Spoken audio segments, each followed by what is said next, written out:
folks, I'm here. You're here. Will's here. Everybody's here. It's a great day out here in Worcester. It's pushing up like into the upper 70s and stuff. So everything's nice here in Worcester. I know at least I got to give because I haven't just been on since the tragedies happened in Vegas. I want to send out my condolences and my heartfelt sorrows to all the people that are involved in that, and I hope that the people who were shot and the people who are trampled on and the people who are injured, I hope that they recover quickly, and I hope that the people who are suffering from a lot of mental anguish from seeing such trauma and such kind of just horrific kind of chaos going on there. I hope that they're able to overcome that, and I hope all the people in the world take a wake-up call from this, that these type of things need not happen, because there are definitely clues that are being sent out by the perpetrators. And I know that we are people of complacency, so a lot of those type of things go unnoticed, or just say, well, that's just the way the person is. So yeah, that's sad. And then the hurricanes and back to back 3 hurricanes in a row and stuff. That's a wake up call from God right there, saying, look ahead. The rumors might be over. I'm sending down the facts now. We don't have to have any rumors. You calculate this. But that's just not nice to say. But I hope the people, they got a long road to cover here. Especially Puerto Rico. I feel really bad for Puerto Rico. They got a long road to cover, because that's not an inland type of environment. So the way that you have to deal with the infrastructure and deal with the recovery is going to take quite a while for Puerto Rico to get back. But the United States itself, it's like, come on, it's time to step up. We measure everything that we have, our self-worth, by how much money that we don't spend, or that we spend on just frivolous, stupid stuff. So, and I'm talking about the government. I'm not just talking about people. So, if you gotta do something to help out with that situation, then it has to be done, with no thoughts of thank you or any of those things like that. You just have to do what you have to do. If you know it's the right thing to do, just do it. Remember, this is Archangel. Return to chivalry. So these are things that you should just take place. If you, and don't look for any kind of reward from it, or any kind of something that says you're a nice person. And I'm gonna say the word, because I usually don't like to say this word, but I'm going to say this word anyway. Please stop talking about it's a racism and all this stuff that has to do with all these tragedies. Those people are hurting. Help the people. Who cares what anybody looks like in the political arena back here with clean sheets and stuff? Who cares? It doesn't matter. Those, put your heart and put your mouth where it should be, and really start helping people and get away from all this other kind of nonsensical kind of posturing of racism and stuff.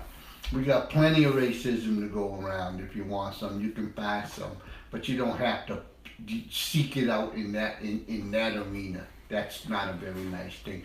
So I use that word one more time. Please stop doing this. It's not a good thing. Alright? Alright. I think, I'm looking at the world a little bit like this, and today we're going to again talk about failure. Great topic. I've learned a lot studying for the things, for the shows that I'm putting on about failure. So I'm happy with it. I can't articulate it well, though. This is the problem that I'm having with it. It's so new to me. I didn't realize just how important failure is in character development. I didn't realize how important failure like I said, for character development and how important it is so that you become a better you. Failure is not something to be necessarily something that you run away from. You know, failures happen. They're inevitable.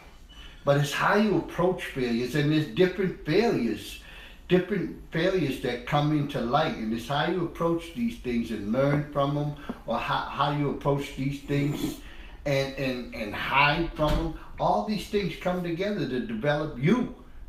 And you know, so I've been having a great time learning about this here, but like I said, I'm having a hard time trying to articulate this. This is a whole lot over my little stupid head, you know. Yeah, folks, I was born stupid, and I've been losing ground when it comes to this failure. You know, that's hard to do. I ain't gained anything in that. So let's start anyway. I'm going to talk about today, first I'm going to talk about how to walk away from a project intelligently. See, I've already got the word wrong, and I practiced it before the show, and I still got it wrong. And what we're talking about here is a project, because it's kind of like a business type of ordeal and stuff. So first, you know, I think I mentioned some of these last week. Decide in advance on the periodical checks for determining whether to continue. This is the step number one that you want to do when you're trying to, you got a project, right? I think I used the thing about the ice cream in Alaska with this, you know? So now you have to decide about how you want to approach this project, you know? And so you're looking at this project that you want to do, and you find within yourself that this isn't doable. So you walk away from it. You simply just leave from it. So you determine whether to continue. You look at all the variables, and you weigh them all up. Is it good to have ice cream in Alaska? Sure, people like ice cream in Alaska, but it's cold, and they might want to have iced coffee, or they might want to have a hot toddy, or whatever you call those things, or something like that. So you want to see if it's within your best interest to continue to go. You know, see, we do this a lot differently with social events. We might be thinking, and we get stuck on the one part of the event that seems to be the most powerful for making us feel good, and we don't stop. We don't continue forward, we don't let it go, we don't do anything. Even if we've already accomplished that, we still continue on going there. So number one is determining whether to continue. Number two is evaluate the project upside against the current estimate cost of continuing. That's kind of self-explanatory when you really look at it. It's like, should I continue on this here? It's costing me money on this project. You know, I'm not getting any rewards from it, but the benefits that I'm getting from it, I see that it might be good down the line. You know, somewhere down the line, it just might pop, and it might be good. Or should I let it go? And an example that happened with that was the iPhone 4. The iPhone 4 wasn't a good iPhone. It kept dropping calls. But they continued to keep making it. They knew what the problem was with the iPhone 4 too. They already know they had a failure problem within the iPhone 4 from the placement of the antenna. So rather than, and they knew the cost to fix the antenna was going to be huge because they sold so many iPhone 4s.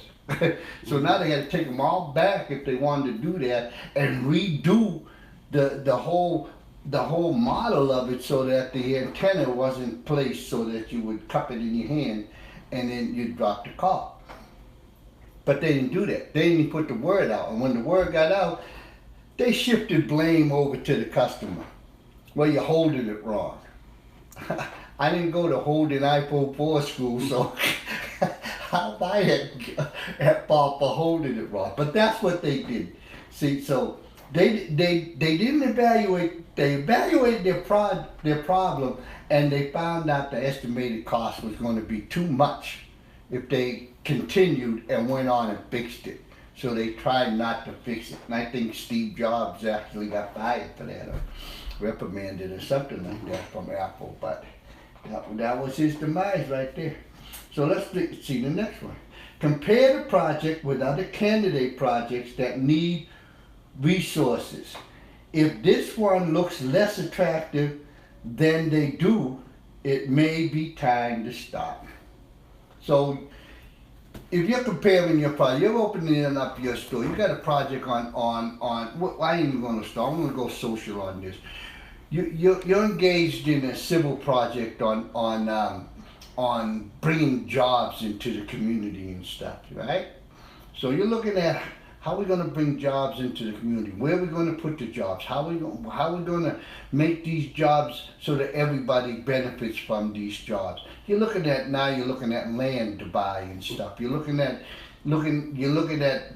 flow of traffic. You're looking at these. You're looking at the way the garbage pickup is done on that there.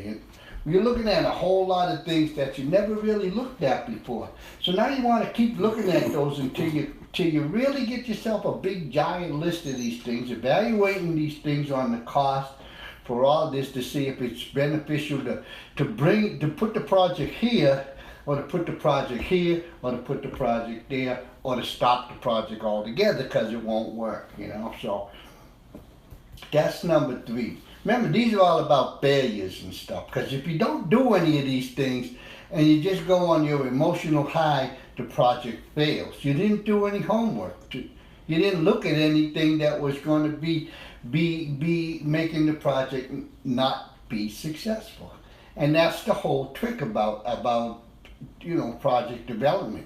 It's not the beating the stuff on your chest. It's, this is great, and not the AMs and not the repeatings and stuff. You have to scrutinize the project so that you're looking at the thing from the obstacles, the hurdles that you overcome, the blockades that's in your way, things like that. Money, like I said, land in that case, garbage pickup. Who looks at garbage pickup? Well, if you're going to put something there and the garbage doesn't get picked up on a regular basis and you're generating a huge amount of project, you better be looking at garbage. You better be looking at garbage pickup, or you're going to have to find a place to store it till the city comes and picks it up, or you're going to have to cart it away some other way. So garbage pickup would be an expensive cost if you're generating a lot of waste.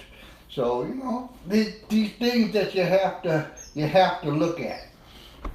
So that's some more of this failure here. Now you want to assess whether the project team be falling prey to escalating pressures. This is important for social things. And what that means by you assess whether the project team, that'll be the people working on the social problems and stuff, whether they're going to fall prey to escalating pressures. And it's you have to look at that. You have to know your team, not just know your team by their work ability. You have to know your team. If you got a 5-person team and you don't know, you got to know where one person's married with 9 kids. Oh, there it is. Trooper, a texter says, love the show. Thank you, texter. Tell your friends. Thank you very much. I love doing the show. So you got your team together, right? And one person had 9 children. One person doesn't have any children. It's a young person. And then another person over here, they got sport events that they like to do.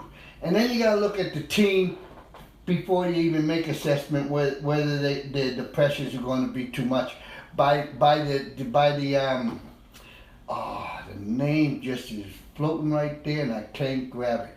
It's those things, Generation X versus Generation Y versus, what's the new kids on? Millennials? Millennials. You have to see what kind of, how they are, where they sit on you, because they all approach things different, because that's what's that's what's common to them. That's what their habits are. That's what they understand.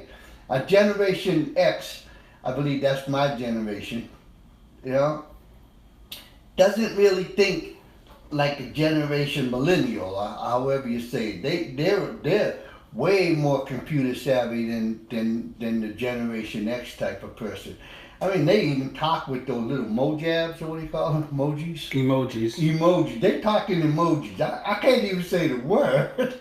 So these are the things that you look at. So, and they're all pressures and everything. It'd be a lot of pressure for the person in Generation X to try to speak the same language as the person that's a millennial, to do the same thing, where the thing that needs to be done might be easy. It might be, okay, take two scoops of sugar and put it in the cup, and then put the Kool-Aid in and stir it up after you put the water. But Generation X might see it differently. A generation millennial might not even use words to say it. They just might have all those emojis or emojis to say it like that. So you have to look at these here, because they make pressures happen. And then knowing your people, some people, you know your person. So if you're the team leader, then you don't want to give somebody something that you know they can't do. You know, even if they're begging you to do it, you don't want to really give them something that you know they can't do, or you don't want to let them have it by themselves. You want to be able to give it to them with somebody else, so that they can learn from it, and they can get it done, and they can feel good about themselves. So there's a whole lot that you have to do, that failure can come by not understanding your team. Yep, failures are easily brought about by that.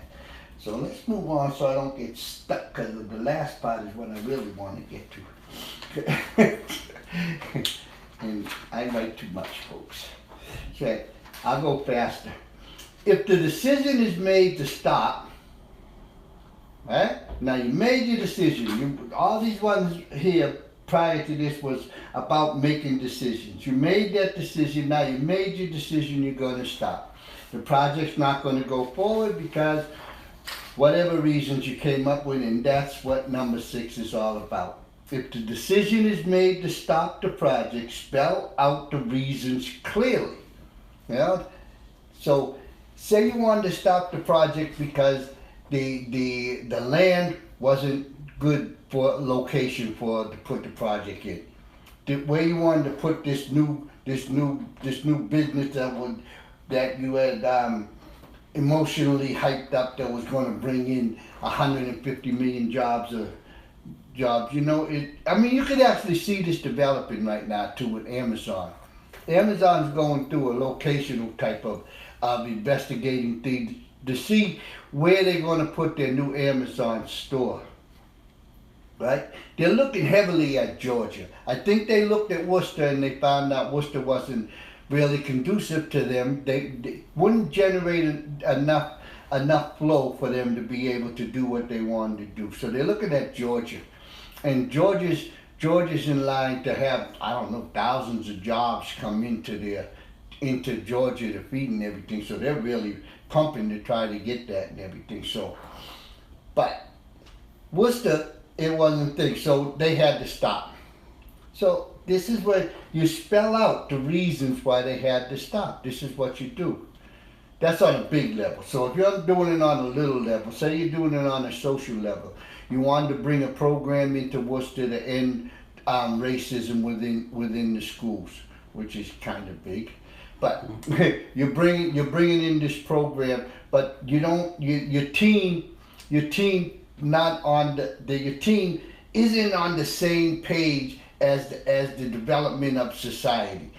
They're like 10 years behind society's development. You know, they're or maybe more. They're like in the 1970s, and we're in the 2000 almost 20s.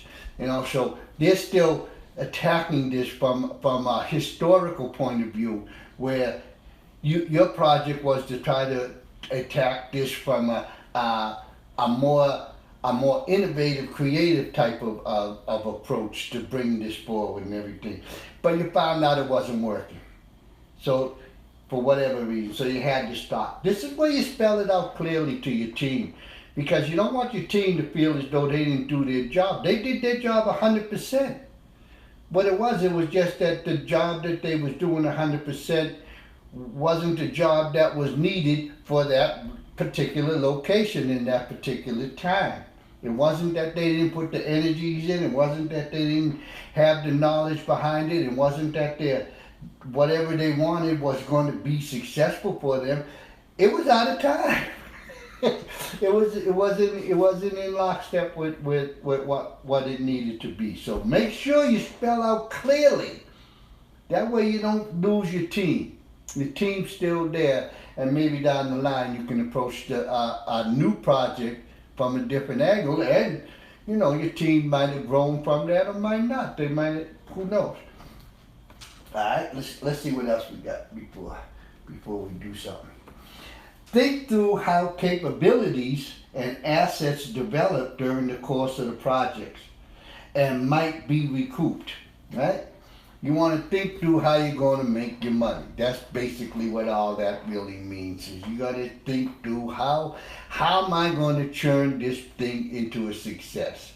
And if you're thinking of money, how am I going to make profits and pay my stockholders and my investors and stuff? If you're thinking in terms of social development, how am I going to make money and this is going to move forward and the people that I mean to benefit are going to benefit at the highest level that they can benefit.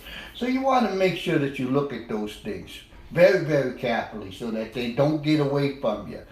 Just don't stop beating on your chest and talk about how great and wonderful this is going to be, and you got all these fairy little people running around sprinkling that little fairy dust on stuff so it flies all magically all over the place, and fairy dust happens, everybody gets those little fairy ideas. Oh, this is going to be great, and the little fairy sprinkles your dust and it ain't gonna work, but you're having a good time flying all over the place anyway.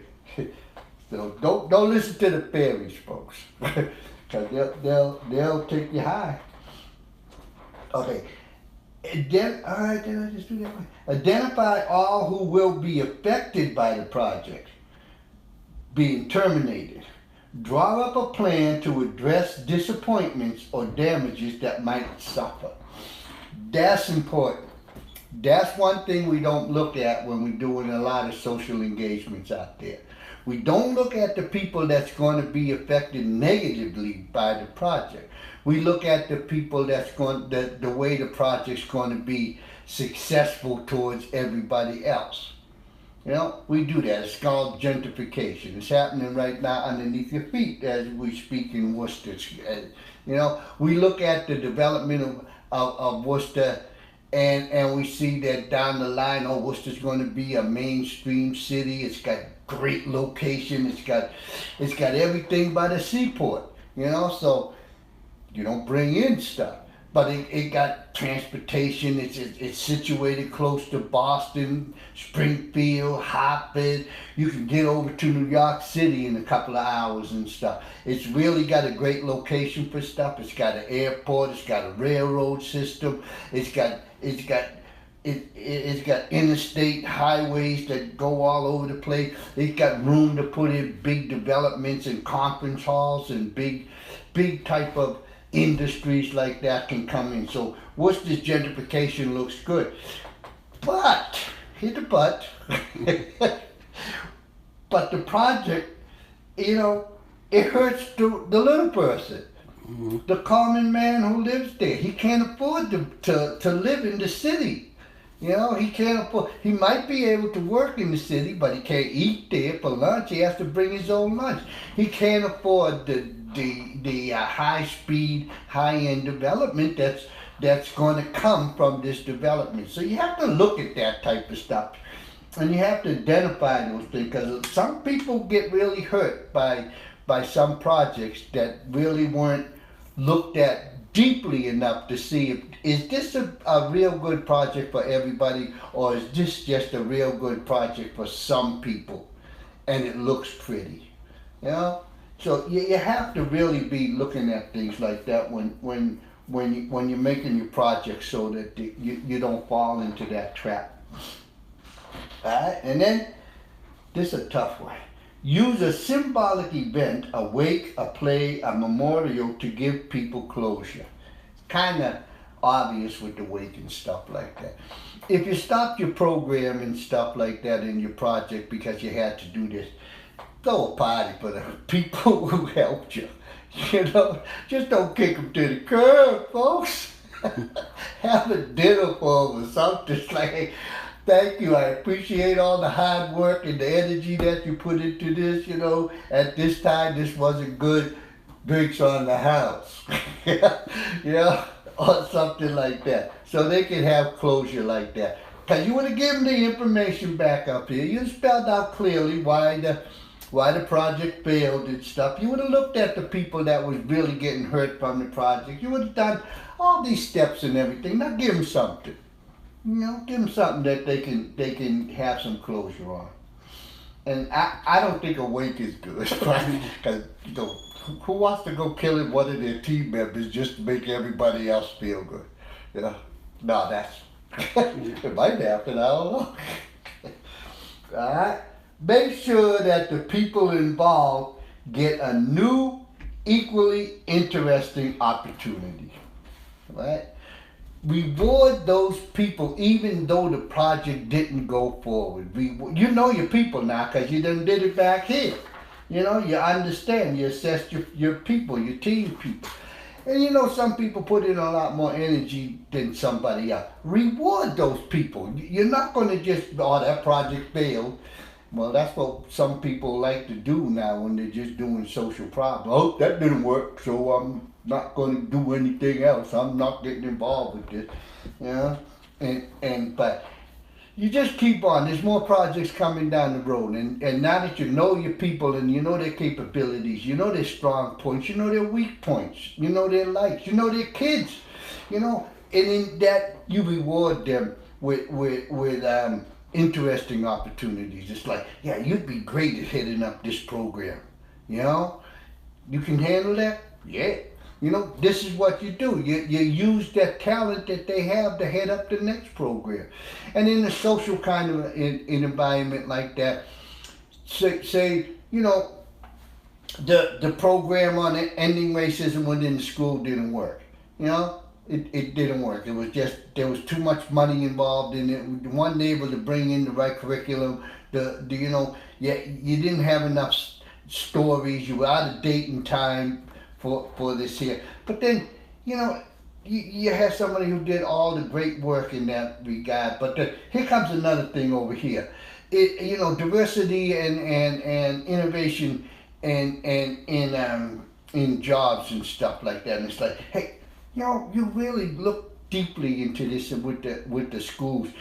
You know, you wanna head up that program over there. You wanna head up this thing here so we can become a more diverse area, because we have this gentrification that's coming in and it's gonna kill all the poor people. So do you want to take on that job of making the people inclusive, at least inclusive that they feel as though they're still part of the city?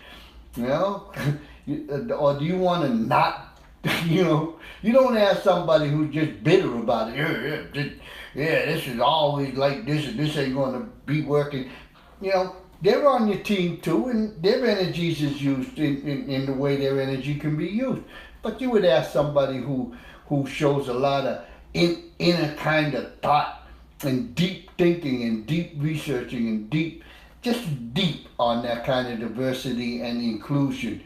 For me, inclusion would be the thing that's really lacking in a lot of the social problems right now. It's just not so much. It's still diversity, but it's not just diversity. It's inclusion. People don't feel welcome. Just like in Worcester, how can you feel welcome when you know you can pretend that you're still going to be living here and you'll be able to prosper and stuff because all these high-end jobs are coming, but you know you can't do the work. The job's not yours. You don't feel included. Yeah, so that's what you want to do. All right, we did that. All right, I'm going to take a quick break, and then I'm coming back because these last two I just want to go right through because I think these are really going to be important. One is failure happens, and it's about near misses, and that has to do actually what went on with the things of today. And the other one, if we get to it, if not, I promise to get to it next week. It's who you are and how you look approaching failure. What's your character with failure? So we'll have a quick break and then we'll get right back at you.